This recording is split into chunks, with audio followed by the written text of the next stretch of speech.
ప్రజల్ని మనము బాగా పనితనం చూపెడితే వాళ్ళు నిజంగా వాళ్ళని పల్లెల్లో మోస్తారు. అదే పన్ను కట్టేటప్పుడు ప్రజల్ని గన్నుబెట్టి బెదిరిస్తే వాడిని గద్దెందరూ లేకుండా చూస్తారు. సో ఈ విధంగా ఇంకా చాలా విషయాలు ఉన్నాయి. అయినప్పటికీ చాలా తక్కువ సమయం ఇచ్చారు, చాలా పెద్దవాళ్ళు అందరూ మాట్లాడాలి కాబట్టి I have semester tomorrow, so I will leave to Hyderabad. Thank you so much.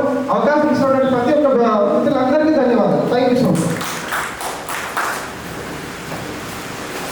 మిత్రుడు వయసులో చిన్నవాడైనా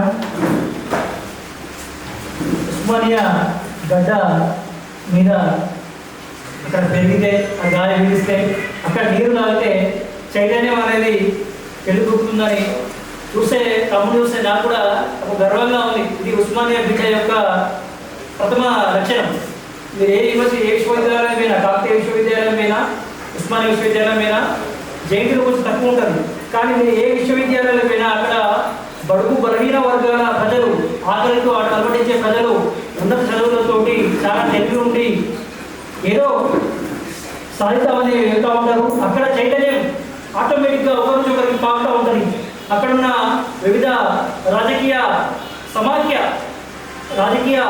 సమతుల్యత వీటి అన్నిటి వల్ల వేరే సిద్ధాంతాలు ఉన్నా కూడా అందరూ కొంచెం చర్చలు జరుగుతూ ఉంటాయి. కాబట్టి ఇలాంటి చర్చలు ఉస్మానియాలో జరుగుతూ ఉంటాయి. కాబట్టి అందరికీ ఆలోచనలు పోతూ ఉంటాయి. కాబట్టి జ్ఞానం అనేది ఆటోమేటిక్గా పెరుగుతూ ఉంటుంది.